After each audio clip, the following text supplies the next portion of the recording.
Hey everybody, it's Kate Richburg. How are you? It is good to see everyone. Let's see if I can make this. There we go. It's a little something funky with my screen.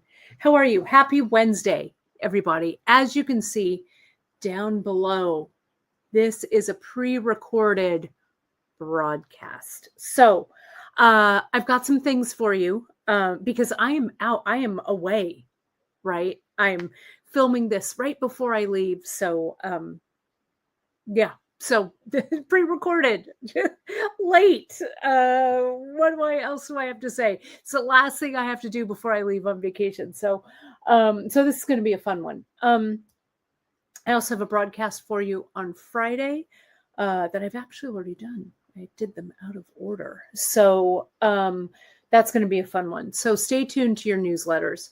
All week. We had a great D-stash this past weekend. Thank you so much, folks, for, I don't know, just being so supportive. And the D-stash was really great. I think we're going to be doing it again sometime in 2026. We'll probably make it a regular event, maybe a couple of times a year for the Great Bead Extravaganza. The D-stash, though, it was a lot of fun. And it really helped us clear our shelves. So we really appreciate that because we've got great new stuff coming for you in 2026. Well, Janice and Miranda are holding down the fort here at beadshop.com. Not only Janice and Miranda, but Janice, Miranda, Emily too, and Alfred. Chris and I are whooping it up, having a margarita out by the pool. So let me put some lipstick on though. Before that, there we go. I think I talked my lipstick off for the last broadcast.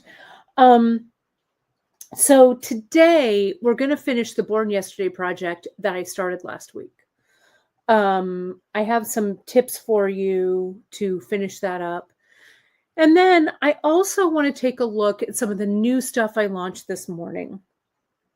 We launched some new, old, vintage finds that I'm really happy with. There aren't a lot of them. There's like 4 different styles. Then I have a few colorways in a couple of those styles. And I want to share those with you because it's always fun to kind of take a deep dive into that. We're going to look at those first, and then we're going to finish up the necklace. We'll wrap all of that up. And then the rest of the week, keep watching your newsletters. Tomorrow, let's see, this is going on Wednesday. Tomorrow on Thursday, I think. Let me just double check that so that I'm not lying to you. Yes, tomorrow, the 20th, I have a little something special that's just a little thing that's launching. You're going to see that. And I think you're going to like it. I hope you will. It'll help you make another Danielle project. So you'll have to check the newsletter for that. And then on Friday, I couldn't help it. I put together a little kit. It's not too complicated, but it's pretty, if I do say so myself. I brought the sample with me to Mexico. So you'll have to wait. Stay tuned. If you're watching my socials, maybe I'll post it early. I don't know. I can't tell now. All I know is, thank goodness I'm packed, and this is the actual last thing I have to do before I leave. So, yeah. So that's that story. So let me add my other camera to the stage here. I'm gonna, pardon me. I'm gonna take away this pre-recorded banner down there. And we're going to talk about these new items that I have here sitting in front of me. All right, let's take a look at these. So we've got some new, old vintage finds for you. And these, I think, would make great pieces in kind of the spirit of how we've been doing a lot of this kind of Born Yesterday type item style of necklace. I have this one here that I want to show you as well. this other kind of born yesterday type piece. And I showed this to you last week. It's kind of the one that was a companion piece to this one, and kind of a companion piece to what I'm showing you on Friday, the little kit that I've put together for you. But this style, I think, is so great, and especially for the fall into winter months. It's a really show-stopping present if you have someone who likes to wear kind of very art-to-wear jewelry, right? That I really love. I've made this type of necklace for so many people in my jewelry life. So it's a really fun one to make. They're not, I mean, you can pour, a lot of pieces into it, a few pieces into it. You can make it as complex or as simple as you'd like. But as a present, as a gift, I think it's always really, really appreciated. So these are the new pieces here that I've got over here to the right. First, I'm going to talk about these show-stopping butterfly pendants. I love them. They have a generous hole, so they would look really great thrown, into a piece like this. As I say, the holes are large, like so. They can also go as a center, for something like this piece coming up, and then doing a tassel below this piece here. You can pair it with one of these knots and have the knot come down and kind of, tie it on the bottom there. We have it in the picture jasper in this yellow aventurine, or yellow jade, I think is what they're calling it.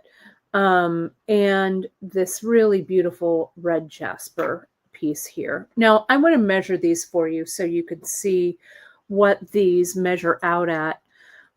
Top to bottom with the butterfly piece itself, it's about almost 45 millimeters, like that. The body where it's strung is a little smaller, little less than an inch right there, 3/4 maybe, thereabouts. And then the width right here from wing to wing, it's about 40 millimeters. And you can see how nicely these are carved. The carving is really crisp. It's here on the wings. If you turn it over, you can see there's carving on the back here. So, and I don't even know what the back and what the front is. You could do this with the smooth part in the front, or this with both the carvings. So it really just depends on what you like here with it. But those are these things that we have here. Then we have these clover knots that I love. And I've been wanting to carry these for a while. And I'm like, you know what? I'm just going to get these in. We've got them in some different stones. They vary a little bit in the width. Like you can see this orange aventurine here. They call this red aventurine, actually. It's a little thinner, right? Some of these are going to be a little thin. Some of them are going to be a little thick. They're all about the same size. But again, these have been hand carved by artisans.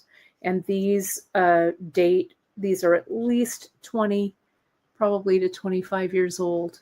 They're not brand new, but they've never been used, right? So this is a 32 millimeter. Inch-wise, it's about 1.25 inches or so. They're just gorgeous. They come in the yellow jade, the red aventurine, the rose quartz, which is kind of a light pink, again, a red jasper, and then that green aventurine that is such a pretty color. And we don't see it in this dark stone as often as we used to. So very, very nice. Then we've got some serpentine. If you like that chisel pendant, and also to remind myself, I forgot to say it earlier, we have a restock that happened of some of our vintage finds. So you saw that in the newsletter this morning as well. So like the chisel pendant that you loved, some of the serpentine rounds, that kind of stuff, those things are back in. This is the crescent chisel. It's a nice size, has a generous hole a really nice one for a centerpiece, 40 millimeter. So that in inches is a little over 1.5 inches. And then this way, about 2 inches wide, or millimeters, about 52. Okay, 52, 53. It's a nice piece. Again, you can see it's thick, right? But not so big that it's super heavy that'll drag you down. Again, it would look great stacked on a piece like this, or, you can use it kind of like this as a centerpiece on its own. They're serpentine, so the colors really range from like greens to more yellows. And you can see we've got these serpentine tubes. These we're selling by the bead. They're a great accompaniment to these. Again, a nice, generous hole. I don't know. You can kind of see that hole there through it. And it is millimeter wise, almost 20 millimeters. So a little shy, about 3/4 inch. And about 8.5 millimeters, or 8 millimeters in diameter, about that. So just depending on the bead and where you're kind of clutching it, right? So that's it. Those are the new pieces here, and I hope you like them. We will be carrying them for as long as they're available. So we do have some in stock now. If you're watching this later and we happen to be out of these and it's still listed on the website, that means we should be able to get them back in, and you can add yourself to the notification list for them. But all of our vintage finds are such really special and interesting and unique pieces. A couple of these, they're not super heavy. I mean, you could wire wrap it and put a simple dangle. It might make kind of a larger earring for you. It also would make a really nice centerpiece or pendant. So let me move these over to the side and let's take a look. I'm going to move this one over too. Let's take a look at the piece that I was working on last week, and let me arrange it there. You can kind of take a screenshot at this point if you want. My thread is across the room, so I'm going to grab it real quick. Just a big shout out and a thank you for all of you folks watching today on this pre-record. And a big thank you to Janice for doing that moderating. And of course, Miranda and Emily too. And Alfred and the rest of the cats, literally cats, holding down the fort for us. So we appreciate all of you. And I certainly appreciate you watching this pre-recorded piece here. So when I left you last week, I was here, right? We had made this kind of cool discovery about macrameing this piece. I urge you to go back and watch. Actually, it wasn't last week. It was 2 weeks ago is when we did this piece, and I was on with Janice.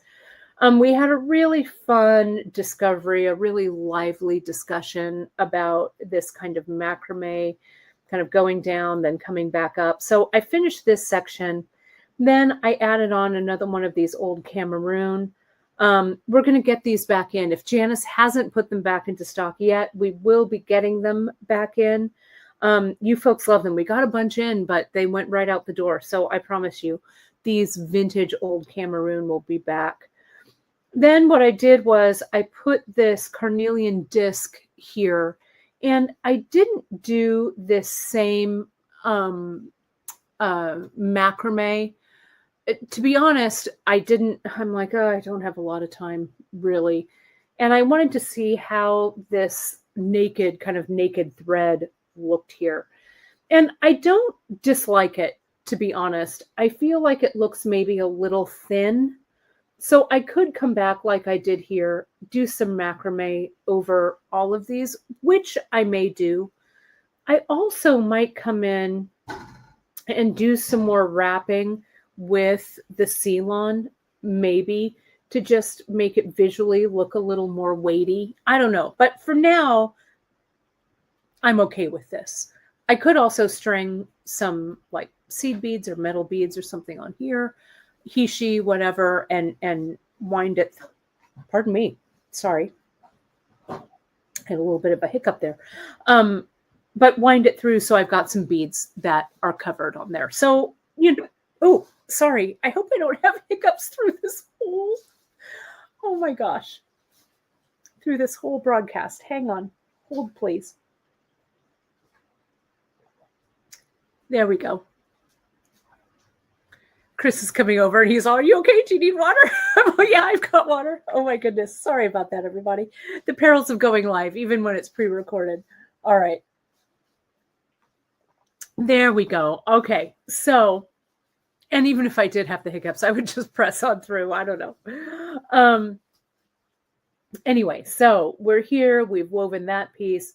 Then I came in to balance it with another one of these guys, the old Cameroon, because in the old Cameroon, we have 5 of the beads, right? So I've got one, I think I've got it, it's right here, one left over that I'm going to put at the other end. Okay, so I'll have a odd number there.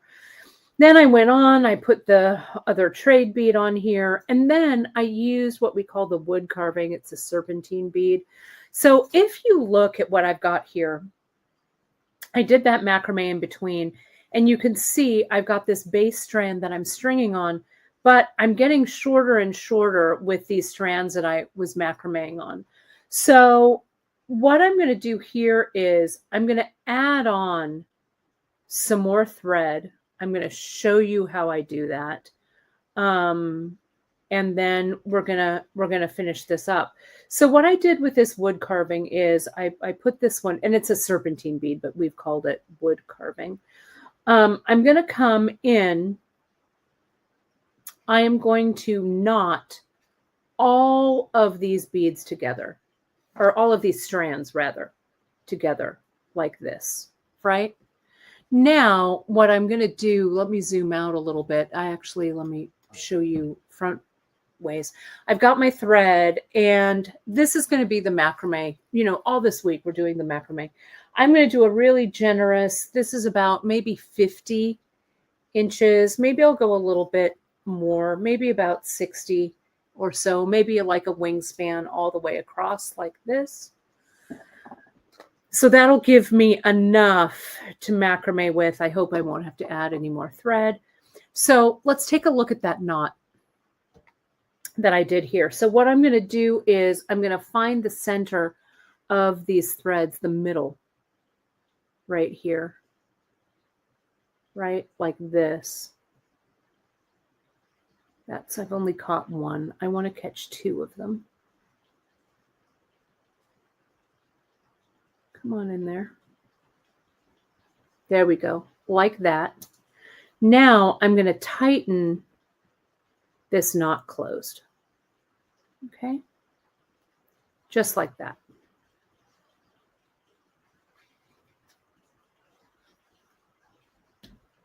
And really tighten that down.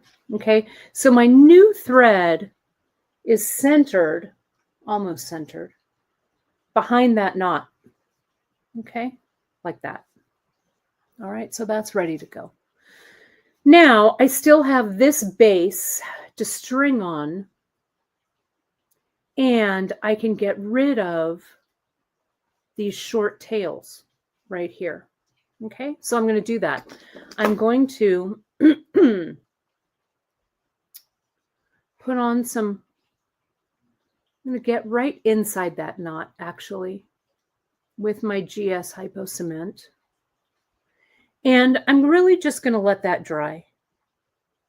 And I'm going to continue with my piece, and I'll come back and I'll cut those off later. So I think what's going to happen here, oh, and what I did, how did I do this? I think I had a needle.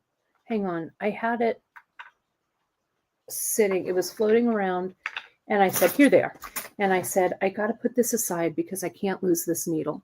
So I have one of these that's stiffened and one of these that's not. And the one that is not, I am putting through that flexible eye needle. Okay. So I've got these threads here are my macrame threads. These little shorties here, I'm going to, you know what? I can cut them away. It's too many threads for you to look at. So let me just, I'm going to come in, I'm going to just slice these off, hopefully not slicing any other thread. That would be bad. I might have nicked that just a little, but I'm going to be very careful with it. I think I'm okay. Push this to the side and keep that hot tip of that thread burner away from your other threads so it does not burn through them. So I'm going to start with the needle end of the thread, right? So that goes on. And then I'm going to get my stiffened thread. This has zap glue on it. Let me get a little tighter in here so you can see. There we go. This one with the zap. See, and that just follows right in there. That's a little, as Emily and I like to say, a little close talking. There we are. All right. Speaking of Emily, did you folks see Emily with me last week? We talked about the upcoming Beadshop Metals Retreat. It is getting full. We still have space. So if you're thinking about enrolling, we can't add any more spaces. So if you're thinking of enrolling, just double check your dates, okay? So you make sure that you can join us, and we would love to have you. It's going to be so much fun. Emily's doing metal clay. I am doing some sawing and some chain making. It's going to be a lot of fun. So see how I'm just following up. I put that first round with the needle through these. I'm using that bloodstone. This is such, I love this project. The thing about the Born yesterday, and with the new things that we just launched and this stuff here, it's really adaptable, right? This past weekend before I left on my vacation,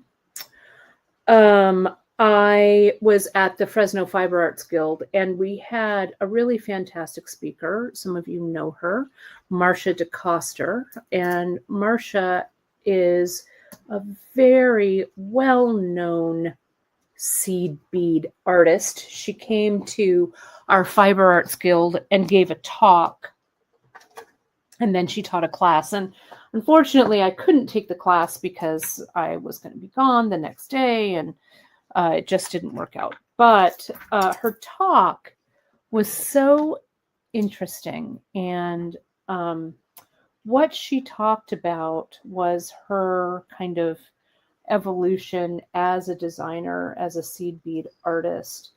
And what she, I need these to macrame with. I can't use those. Let me lash that down. What she talked about was really, because she specializes in right angle weave and cubic right angle weave, right?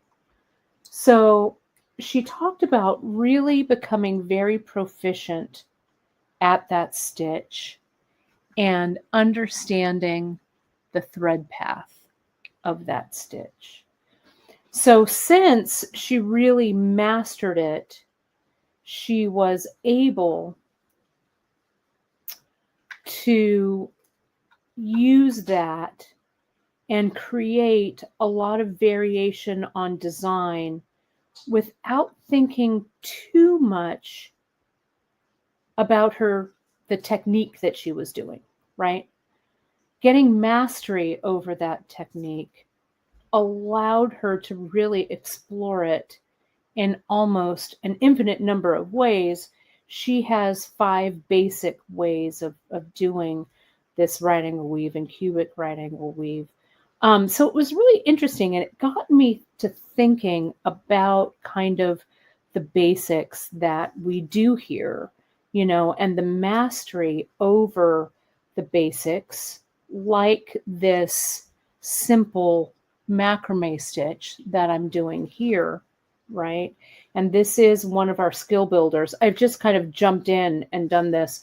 You can watch the broadcast. We'll have it all linked and everything, but you can watch the broadcast with Janice and I when we talk about, doing this stitch. And I did that one incorrectly, so I'm going to fix it. But it really got me to thinking about how to,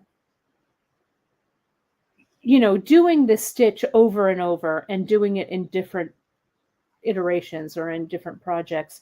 It's not actually boring or dull, right? It actually, I think, helps you in your design process because you can tweak your design. You can come up with different ways of weaving this piece over the top, or just doing short stitches here, or weaving through here, or like on Friday's broadcast, I revisit this again with a new kit that I've put together for you, a very simple kind of very classic Beadshop kit.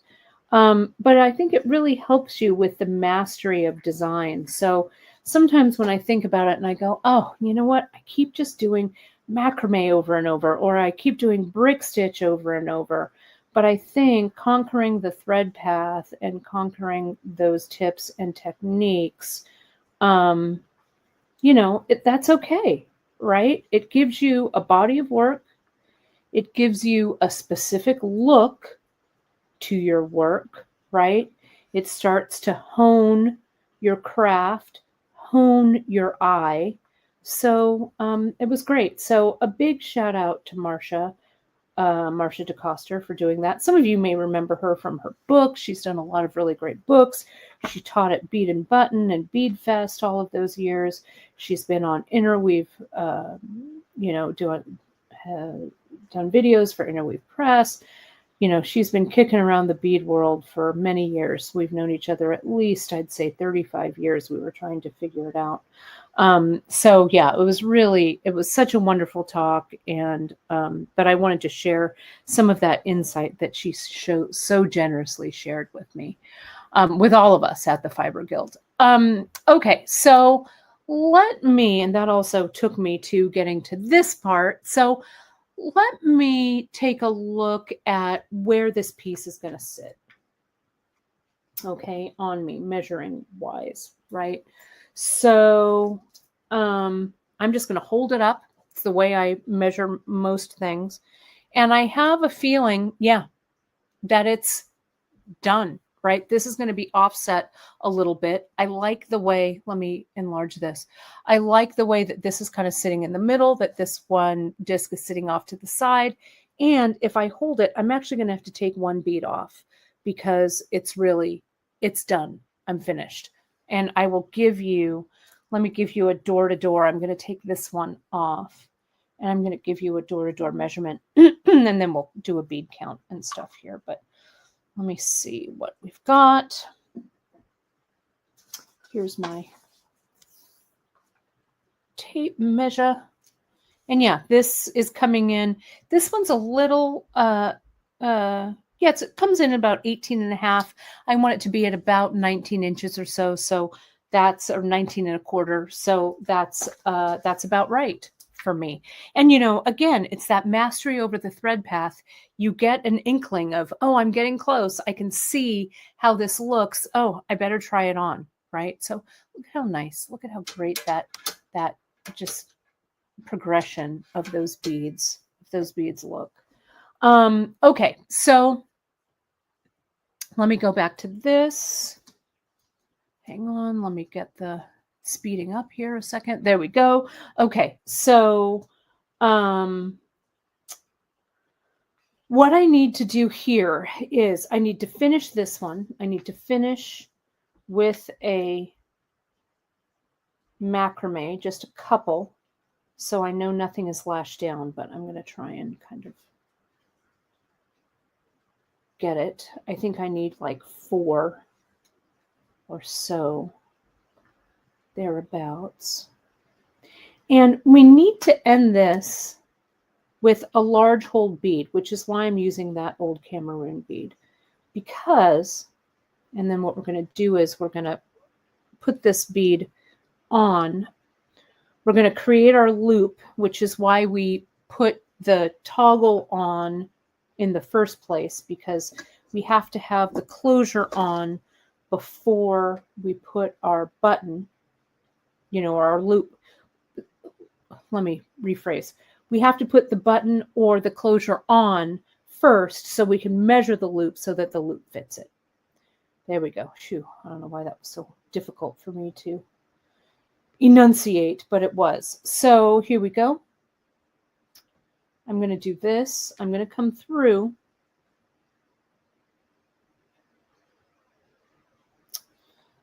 And I'm going to come around this bead. And I'm going to macrame for maybe about, I don't know, 1.5 inches maybe. And then we're going to loop this over. So let me lash this down. Let me put this up here so it's nice and tight. I'm going to do this one here. So that's nice and tight. And let's bring this around. Okay. And we're just going to come in. Now, I could have put a beaded loop as well on here instead, rather. But I'm going to macrame. So I need to get this kind of long, but bear with me while I do this. So let me talk to you a little bit again about what's coming up this week. So today, if you're watching this, is a pre-recorded broadcast today. I will be back live next week. Friday's broadcast will also be pre-recorded. So keep an eye out for the newsletters, because I've got a couple more things planned for you while I'm away. And then we're going to slide, gosh, next week is U.S. Thanksgiving week. So yeah, I don't know quite where November is going, but it's going somewhere, right? It's really crazy. We've got coming up in December, at the beginning of December, we have our Maker's Tote class. By now, many of you will have received your Maker's Tote kit in the mail. I'm going to send out some more info on that, so you get so we're all on the same page. But yeah, I'm really looking forward to that. I was talking with my mom, and she's going to be kind of with me. Need a little, not hand-holding, but a little moral support, another sewer while I'm teaching that class. It's going to be fun. So it's going to be good. The tote bag that we're making is really one of my classic tote bag classes. And then what we're going to do after that, I've got some more classes that are coming. I've got our Quilting 101. It's called Cut and Quilt 101, where I teach you how to cut really nice straight lines. And if you never quilt again after this class, you will have kind of a finished project. You can make the quilt square into a tote bag or a pillow front, or like a big like pin cushion or cushion kind of thing. So it'll be a lot of fun. But it will teach you a lot about cutting and sewing straight lines, because that's really what quilting is all about, right? Cutting straight and sewing straight. And I have a lot of great tips and techniques that I've learned over the years about that. So let's see where we are with this. Okay, let's see lengthwise how we're doing. That's about 1.5 inches. I suspect I might need it to be 2 inches, but I just want to measure first, right? So this loop is going to come around like this. Yeah, it's not quite big enough. And I want, pardon me, I want this loop. It's going to come around and it's going to butt up right up against that bead. So let me just open this up and see. Yeah, I need about this much more, and I will bet you that this is 2 inches. I'll do it from this side. Yep, 2 inches on the money, right? So I must have done this before. So let me get that. Let me put that down. But I always just like to check, right? Because I hate it when these loops are too big, right? The clasp just doesn't fit in them. So here we are. So I need probably 1, 2, 3, 4, 5, 6, 7, 8. I'll do 8 knots, and let's see what that gets me. That's 2, 3, 4. Do remember that we've got our skill builders for this flat macrame knot. That's 6, 2 more. 7 and 8.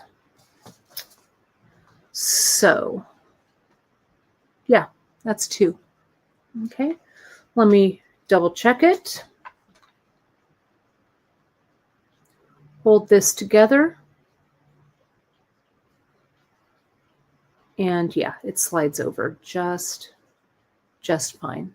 Okay, so what I'm going to do is all of these threads, that's why we need something that has a big hole.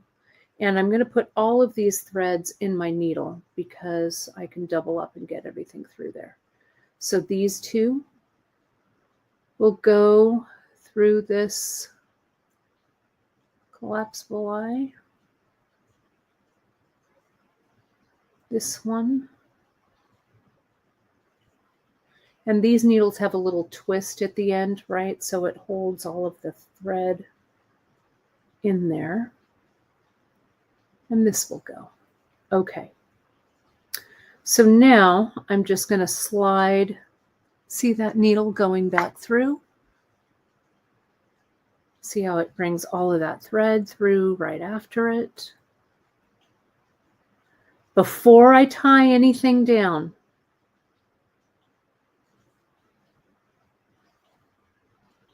I want to make sure that this fits, and it does. Maybe I should have, because see how this kind of wants to slide inside there? I think I'm going to have to take these out. I think I need to tie 1 knot beforehand and then put them through. I just know it. I know it deep in my soul. So I will just go ahead and do that. I'll put this together.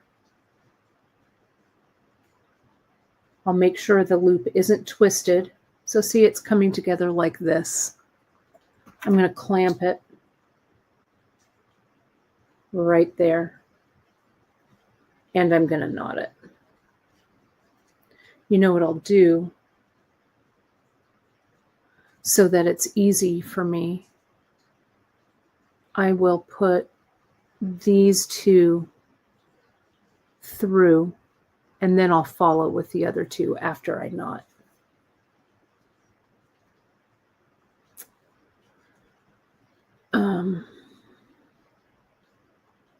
It's a little twisty, but I will untwist it. There's that one. There's that one. And let me get these two down. Okay. Beautiful. There we go. The bead kind of acts like a little stopper. I'll clip this here just for fun. Those threads are coming from behind, from around the back. So I'll come in. I will give it 2, I think. If 1 knot is good, 2 knots might be better. There's that. Let me get in a little tighter. There we go. And now I'll do one from this side. There's the loop. Here this is. Goes under, up and through.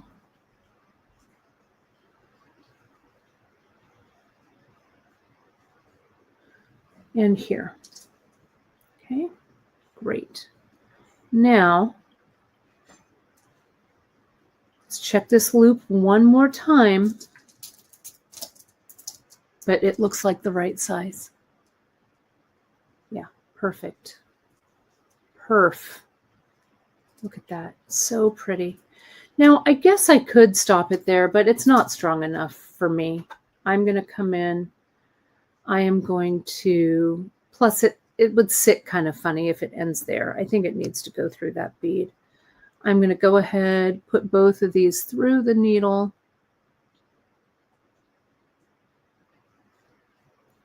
Like that. Send them through. Like that.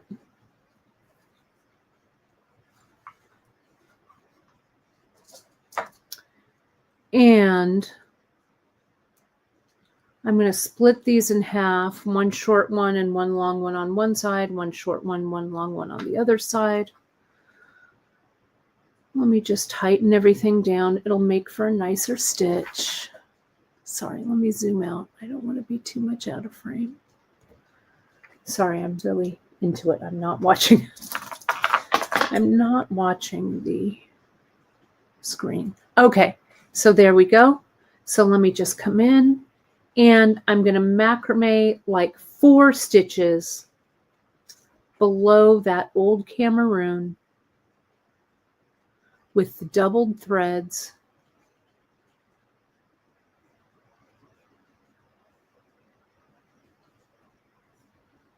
Easier said than done. There it goes. And I'm going to do, I think, 4, maybe. Let me add a little bit of glue there so I don't miss that. So I'm there. Let's add our glue generously.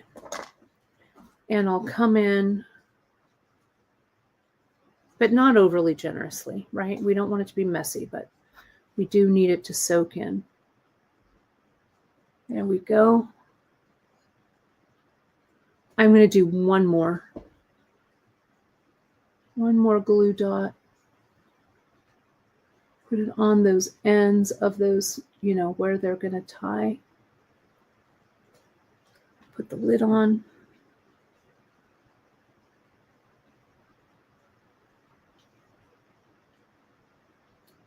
There we go.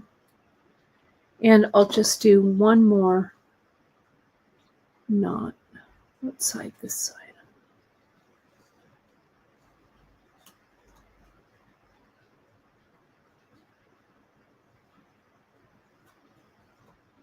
There we go. I really want to get that nice and tight, so there we go. That was the little pop I was waiting to hear. Great. Nice and tight. Whoops. Nice and tight. Looks clean. One more bit of glue on this back side here won't hurt. This dries fairly clear, so we'll be okay there. And then, again, if I had the time, I would let this sit and really let these strands kind of, really set and get that glue. But I'm just going to go ahead and cut these off now. I will just let it sit and we'll be in good shape. So let's do these one by one so I don't slip. That's the last thing I want to do, is slip up at this point and thread burn something off that shouldn't be thread burned. That'd be super sad. So here's this. And now these two, look at how nice that loop looks. It's just such a clean closure. Get this one in.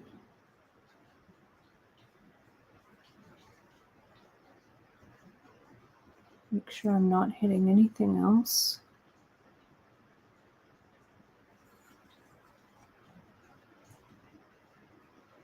And this one.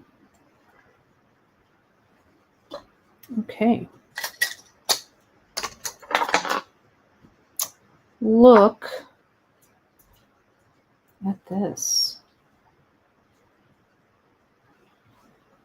So pretty. So this is the center. This is offset to the side. Oh, sorry. Looking at the screen, you can't see that at all. There we go. Apologies. Sorry about that. I'm so into looking at this piece. Let me measure for you door to door. Yeah, about 19 and a half. Perfect. I will put it on so we can see what it looks like. Okay, so here we are. This little closure, this carved drum, I think is what it is, makes a nice closure.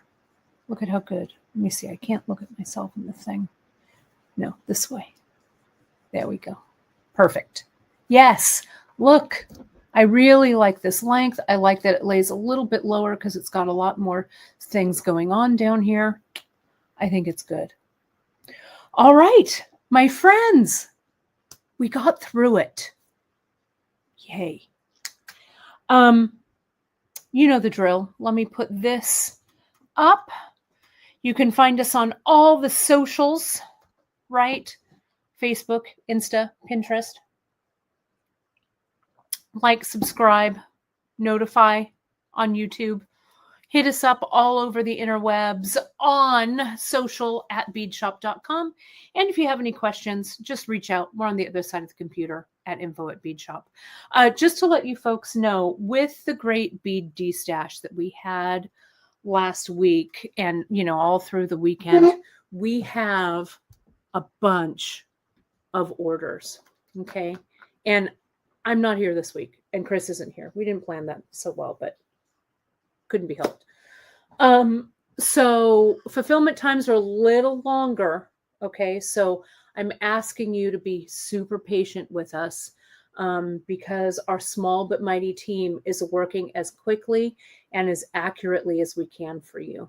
Okay. So I really, really appreciate you, understanding. It's apparel's a small business. I wish I could have, a giant fulfillment staff, but we're a small but mighty team here. So I really, really appreciate you folks being patient. But communication is always key. So shoot us an email if you have questions, or if you're like, hey, can you give me some kind of an ETA so I know what to expect. Also, shipping notifications go out right when they automatically are generated. So check those spam folders. Sometimes, we go through these runs of having emails returned. I'm not sure why. if settings get changed or things. But your shipping email is going to come from info@beadshop.com. Okay, that's where all of that shipping confirmation comes from. So make sure that you have that on your safe list, or move it to your main inbox, that kind of thing. So you'll be sure and see it. But again, if you need communication, shoot us that email at info@beadshop, and we will get back to you as soon as we can. All right, that's it. I'll see ya. Thanks for being here. Again, this is pre-recorded. Thank you, Janice, for doing, I know you did so much linking. Thank all of you for, I'm sure, what was a lively chat session. And we really sure do appreciate you folks and the way you support our small bead business. We appreciate you. All right. Thanks so much, everybody. See you on Friday for another pre-record. Bye-bye.